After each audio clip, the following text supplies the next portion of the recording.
What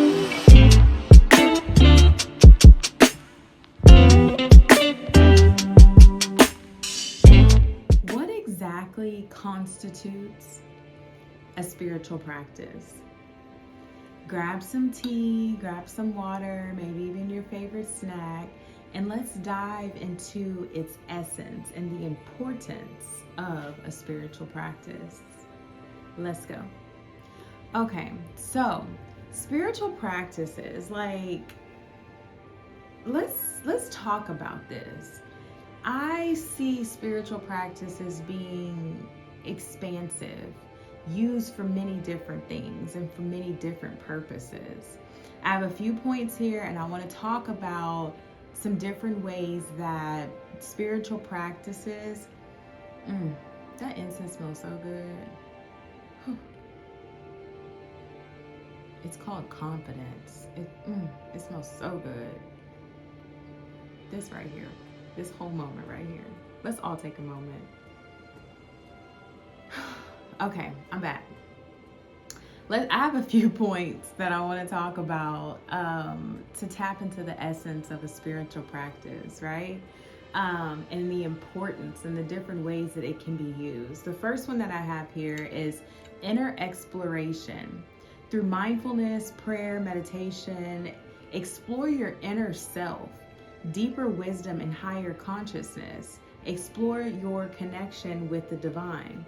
So, yeah, like a spiritual practice, and this is near and dear to me because I am always on a journey of understanding universal truth. I'm always on a journey of understanding my inner self, and I understand that the universe is within me, right? So the exploration of myself through many different things that I use and I practice with, this right here is where it's at, right? This particular point right here is where it's at for me, the inner exploration. So meditation is huge, right? Just the ability to quiet, not even really quiet your mind. I feel like there's multiple ways of meditating. Sometimes I meditate to quiet my mind. Sometimes I meditate to be mindful of just what is in my mind, right? Meditation is beautiful. It can be used in so many different ways. And I feel like sometimes when we think of meditation, we just automatically think about sitting still with our eyes closed. And if you've, been in it for a while, I may even pop out my body and be doing all these things and, whatever. But it's so many there's so many ways that you can use meditation as a spiritual practice, right? The mindfulness, the quieting of the mind, the ability to be receptive, understanding and reaching higher levels of consciousness. And then you also have prayer. Prayer is, that's widely known as well, universally known as well through religion. Praying, I see praying as, you are asking questions. Praying to me is not where you're receiving guidance. Praying is you having a conversation with your higher self, with God, with the divine, asking and vocalizing internally or externally, vocalizing what it is that what you're seeking, what you want, what you need, what you're grateful for. To me, that's what prayer is. And that is a very powerful spiritual practice as well. It really does help you connect to the divine. Number 2 is transformation and healing. Spiritual practices can support personal transformation and inner healing by addressing emotional wounds, releasing limited beliefs, fostering forgiveness and compassion towards oneself and others. So I've used my spiritual practices of inner exploration to get to the transformative and healing parts of what I need to. Especially the emotional wounds. Like, I even have, hold on, something was in my eye. So, transformation and healing. I have even, I practice with different plant medicines as well, right?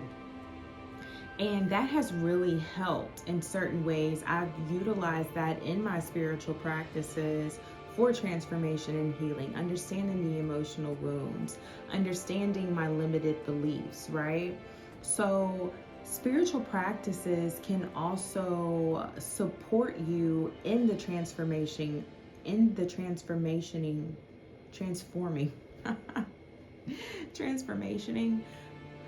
We can help you in the transforming and healing of yourself, right?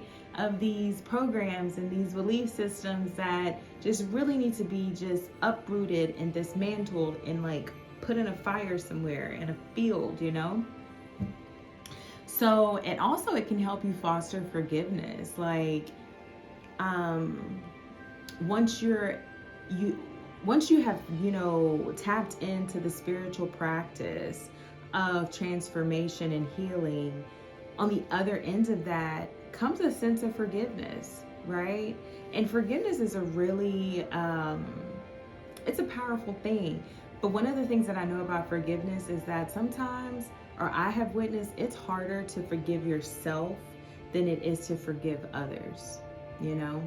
So yes, transformation and healing is a type, and it has an essence of it or to it when it comes to spiritual practices. So, yeah, let's see here.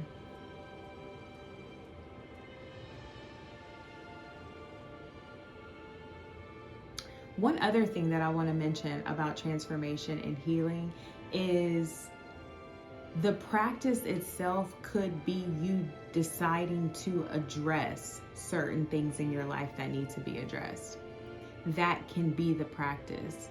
And when you're in that practice, you may use different resources and tools to delve deeper into what it is that you're actually healing and transforming. But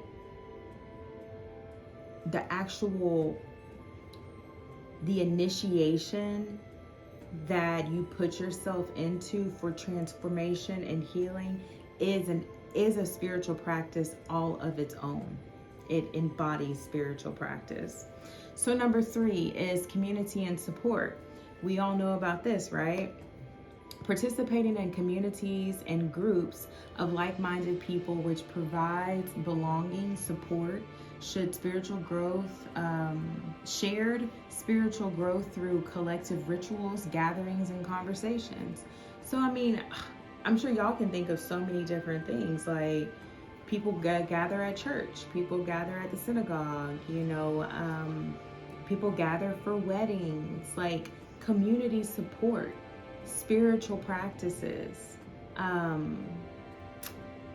So many different things are out there where people gather with other like-minded individuals for the support and the understanding and that sense of belongingness, because we are such social creatures and a social and communal species. It's important to have support. It's important to have groups of people that feel and think and move similar to how you move. That is a spiritual practice. I know when I was growing up as a little girl, going to church was what we did. It was like, sometimes it didn't even really feel like a practice. It felt like a job. But I know for, I guess, my family members that really encouraged and, supported us going to church all the time, every Sunday and stuff like that, that was their spiritual practice. And sometimes you can have others that try to influence upon you spiritual practices, especially when you're younger. When you're younger, you will see, family members, friends, and people, society that will try to influence certain spiritual practices upon you. Like getting married, that's considered a spiritual practice, in the sense of, you gather your family and your friends around you when you decide to commit and become unified with another person. That's a spiritual practice. Everybody doesn't do that. And the way that some people do that looks completely different than the way that others do that. Some do that in the privacy of their backyard with just themselves and, the person that's vested to do it. Some people do it with thousands of people around watching. Some people do it in, it's just so many different ways that that particular spiritual practice can be practiced and can be displayed. What's another one? Like when someone has a baby, depending on which religion you're a part of, you may take your baby to the church and the baby's baptized. That's a spiritual practice. And that is within a community of supported, like-minded individuals. So community and support is another way to understand and see spiritual practices. Number 4, this is the last one. Truly engage with the present. So a spiritual practice can assist you in mindfulness and awareness in everyday life, having a deeper appreciation for the present moment and a greater sense of peace and joy. So one spiritual practice that comes to mind for me when I read and truly engaging with the present moment, that would be when I take a bath. I love taking baths. And when I'm in the tub, it's a whole ritual for me. And depending on what's going on, like that day, whatever, may be happening within the living soul or another system or other systems that I follow. It could have to do with the moon cycle, where I'm at within my own individual cycle of life and in my body. It is a whole situation when I take a bath sometimes. And to me, that's a spiritual practice in the sense of I am tapped into the present moment, especially when I've set intention on my bath. I am tapped into the present moment and I am aware, I am mindful of this moment. So certain spiritual practices will help you just be in alignment and in awareness of your present moment, because that's all we have is the present moment. It'll also create, this type of spiritual practice will also create a sense of joy and peace. Being present in the moment. What else could you ask for than to be present in this moment? What else could you ask for? There's nothing but peace and joy in that. In this present moment, taking a deep breath in and really feeling yourself connected to everything. Nothing's missing, nothing's lacking. It's just a full feeling of fulfillment and joy and abundance and peace and knowing, right? So being connected to the present, the here and the now, is a spiritual practice. Now, how you become connected within the present moment, you may tap into that in different ways, but there is an essence of connection to the divine and to the moment within this spiritual practice of the here and the now. Okay? So I hope that this gave a little bit more clarity about understanding spiritual practices. I would love to hear what some of y'all's spiritual practices are. And that everybody's spiritual practice can be so different, because that's the beauty of it, is you can tailor this to your benefit, tailor it for you, for your life, what you want, for what you want to create, what your purpose is.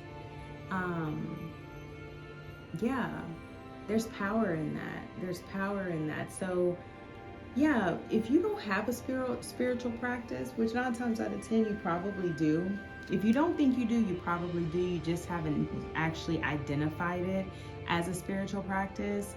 I want to challenge you to create a spiritual practice for yourself over the next 7 days, whether that's prayer, meditation, going on a walk,